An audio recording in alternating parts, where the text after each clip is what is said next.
मैं रूट सिंह प्रवक्ता गणित राजकीय पॉलिटेक्निक महाविद्यालय झुंझुनू। मैथ्स में पहले अपने वेक्टर अलजेब्रा स्टार्ट किया था। उसमें कुछ थ्योरी बताई थी। उस थ्योरी के बिहाफ पर अब उनके एग्जाम्पल करेंगे जो काफ़ी महत्वपूर्ण हैं। क्वेश्चन जो है स्टार्ट करते हैं वेक्टर अलजेब्रा के।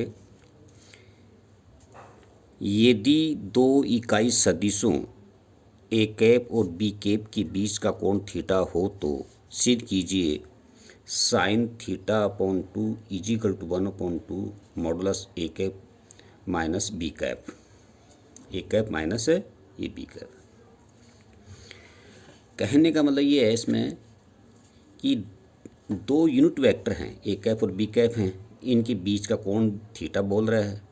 तो अपनी प्रूव जो ये करना है कि sine theta upon 2 equal to 1/2 modulus A cap minus B cap. इसको इंग्लिश में लिखेंगे तो ऐसे लिखेंगे if A cap and B cap are unit vector inclined the angle theta then prove that this. अब कहने का मतलब जो अभी इसको जो है तरीका जो है, इसमें दो ही चीज़ हैं। एक तो यूनिट जो है इकाई है, दूसरा कोण थीटा, जो उनके बीच में कोण थीटा निकालना है।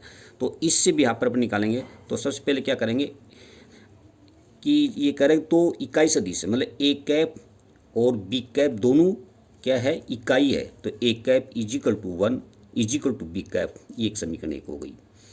अब इन दोनों के बीच में क्या कह रहा है, अगला थीटा है, तो थीटा निकालेंगे एक, इसलिए A cap dot B cap is equal to A cap modulus B cap modulus cos theta is equal to. अब जो 1 और कोस थीटा, जैसे अभी इसमें ए कैप और बी कैप के ऊपर जो समीकरण फर्स्ट में जो एक वैल्यू दी हुई है, ए कैप और बी कैप की वैल्यू यहाँ रखेंगे। तो एक 1 कोस थीटा, 1 को 1 से गुणा करें और कोस थीटा को तीनों को गुणा करें तो कोस थीटा। तो अपने पास समीकरण एक हो गई। तो एक तो ये हो गई A cap is equal to 1 is equal to B cap.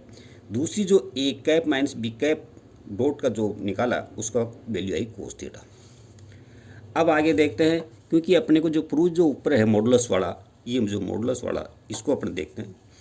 तो A cap minus B cap का होल स्क्वायर करते हैं सबसे पहले।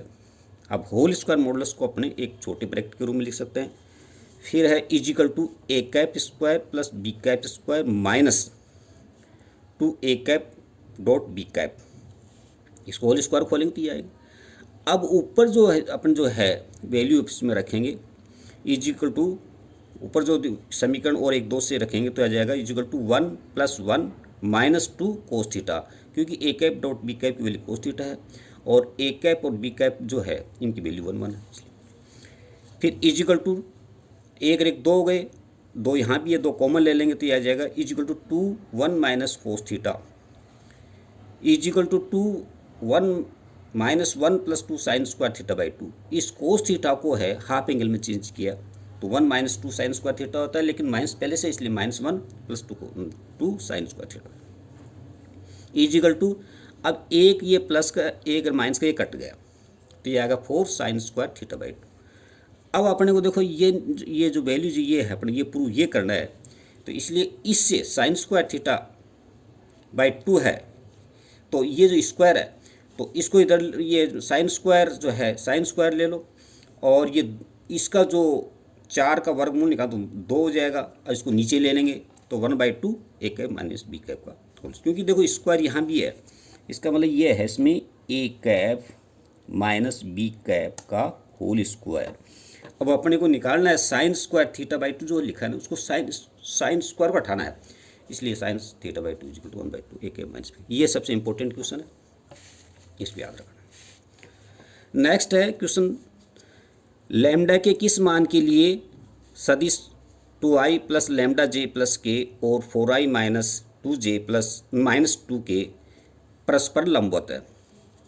What values of the lambda vector 2i + λj + k and 4i - 2j - 2k are perpendicular? मतलब कहने वाली ये चीज़ें हैं। अब इसमें मतलब दो वेक्टरों का परपेंडिकुलर से निकाला जाता है। दो वेक्टरों का परपेंडिकुलर के लिए क्या करते हैं कि ए डॉट और B A dot B is equal to उसकी वैल्यू 0 होना चाहिए। ये परपेंडिकुलर की कंडीशन है। A dot B is equal to 0, ये इसकी कंडीशन है। ये आनी चाहिए तब तो ये परपेंडिकुलर कहलाएंगे। तो अपन एक वेक्टर तो मान लो ए है, दूसरा बी मान लो, तो इसकी वैल्यू रख दो उसमें, तो ये आ जाएगा 2i plus lambda J plus के dot 4i minus 2j minus 2k is equal to 0। Perpendicular condition है। अब इन डॉट प्रोडक्ट करते हैं, डॉट प्रोडक्ट केस में सेम मतलब करते हैं। तो 2i है ये, तो आई बराबर 1 होता है, तो 2 और 4 8 हो गए। लैम्डा को माइनस 2 लैम्डा हो गए, और यहाँ 1 है, यहाँ 2 है, तो 2k इज इक्वल ये 2 हो गया खाली इज इक्वल 0। अब यहाँ 2 लैम्डा देखो माइनस का है, तो इसको ये 2 लैम्डा को ई साइड ले जाओ, और 8 माइनस 2 6, तो 6 तो उस साइड ले जाओ। तो मतलब ये कहने का मतलब ये जो है 8 minus 2 lambda minus 2 is equal 0 है, तो 2 लैम्डा इज इक्वल टू 6 हो जाएगा। लैम्डा इज इक्वल 3, ये एक आंसर आ गया। नेक्स्ट है सदिश A is equal to i minus j plus k का सदिश B is equal to i minus 2j plus k पर प्रक्षेप ज्ञात कीजिए। Find the projection of the vector A और बी। मतलब प्रोजेक्शन निकालना। प्रोजेक्शन इस प्रोजेक्शन विशेष ध्यान ये रखना है कि जिस पर निकालना वो वेक्टर नीचे लिखता है। क्या यहाँ जो प्रोजेक्शन किस पर निकालना है, बी पर निकालना है, तो बी नीचे आ जाएगा। यदि ए पर निकालना हो तो ए नीचे आ जाएगा, ऊपर सेम रहेगा। मतलब ऐसे तो सदिश ए का सदिश बी पर प्रक्षेप, मतलब प्रक्षेप बी पर निकाल दो, बी को नीचे लिखेंगे, इसलिए A dot B is equal to modulus B. ये इसका सूत्र हो गया एक तरह का।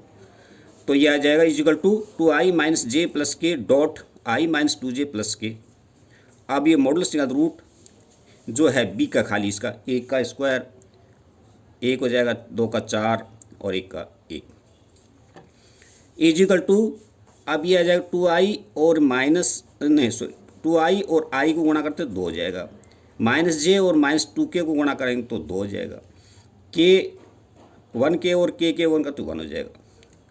तो ये आ जाएगा 2 प्लस 1 अपॉन, ये देखो यहाँ 1 4 और 1 मतलब 6 हो गई, नीचे रूट 6 है, तो ऊपर 2 प्लस 1 4 1 5 5 बटे रूट 6, ये आंसर आ गया।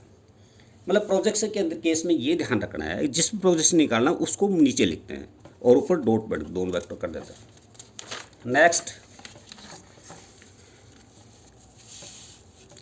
सदिश ए और बी के लिए सिद्ध कीजिए ए क्रॉस बी का whole square is equal to A square minus B sorry A cross B का whole square is equal to A square B square minus A dot B का होल स्क्वायर। ये vector के अंदर सिद्ध करना है। तो इसको सिद्ध करने के लिए सबसे पहले कि माना ए और बी के बीच का कोण थीटा है, तब क्या करेंगे, ए क्रॉस बी का होल स्क्वायर, इसको ए क्रॉस बी का ए क्रॉस बी का मॉडुलस का होल स्क्वायर। अब ए क्रॉस बी का जो सूत्र है वो लिखेंगे यहाँ। ए क्रॉस बी का सूत्र है ए का मॉडुलस बी का मॉडुलस और साइन थीटा, क्योंकि क्रॉस के केस में साइन आता है। ये होल स्क्वायर से चलने दो। फिर इजिकल टू, अब देखो इसमें जो इसको होल स्क्वायर से ए का स्क्वायर आ जाएगा, बी का स्क्वायर आ जाएगा, साइन स्क्वायर, मतलब इनका होल स्क्वायर सब पर लगा देंगे। होल स्क्वायर जो है सब पर लगा देंगे तो ये आ जाएगा equal to A square B square. अब जो साइन स्क्वायर है ये अपने कोस की फॉर्म में लिखेंगे इसको। तो देखो साइन स्क्वायर यहाँ होता है, देखो sine square plus sine square theta plus cos square theta is equal to 1 होता है। लेकिन अपन इसको कोस की फॉर्म चेंज करना चाहेंगे साइन स्क्वायर को, तो 1 माइनस कोस स्क्वायर थीटा हो जाएगा is equal to A square B square minus, अब ए स्क्वायर बी स्क्वायर गुणा करते हैं तो यहाँ भी A square B square cos square theta. अब यहाँ ए का मॉडुलस ए का मॉडुलस का स्क्वायर बी का मॉडुलस का स्क्वायर माइनस, अब ये जो है A modulus B modulus cos theta का होल स्क्वायर हुआ है। तो is equal to A square B square, अगर ये जो है ये ए डॉट बी की फॉर्म का सूत्र हो गया। तो एक तो क्रॉस प्रोडक्ट, एक डॉट प्रोडक्ट, ये डॉट प्रोडक्ट का फॉर्मूला बन गया, तो ये प्रूव है। नेक्स्ट एक और एग्जाम्पल है इसका, सदिश आई प्लस 4j प्लस 3k एवं 4i plus 2j minus 4k का सदिश गुणनफल ज्ञात कीजिए। अदिश वेक्टर, स्केलर वेक्टर।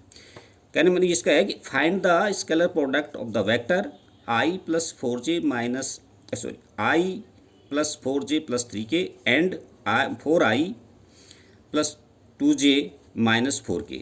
मतलब कहने के बाद दो वेक्टर का स्केलर प्रोडक्ट कैसे निकाला जाता है। तो यह आ जाएगा सदिश i plus 4j plus 3k एवं 4i plus 2j minus 4k का अदिश गुणनफल इजिकल टू, दोनों वेक्टर लिख देंगे। ये पहला एक वेक्टर यहाँ लिख देंगे, फिर बीच में डॉट लगा देंगे, दूसरा वेक्टर यहाँ लिख देंगे। तो यह आ जाएगा equal to i plus 4j plus 3k dot 4i plus 2j minus 4k equal to. अब इसको आई सेम होते हैं इसमें कि i dot i, j dot j, k dot k, ये 1 होता है। और डिफरेंट टाइप के जो भी है i dot j, j dot k या k dot i equal to 0 होते हैं। तो इस केस में आ जाएगा सेम से हो जाएंगे। तो यहाँ इजिकल टू 4 प्लस 8 माइनस 12, ये 4 8 12 और 12 माइनस का 12 प्लस का 0 हो जाएगा। ये आंसर होगा। ओके, ये वेक्टर के एग्जाम्पल बताए, स्केलर और डॉट, ये क्रॉस प्रोडक्ट के। ओके।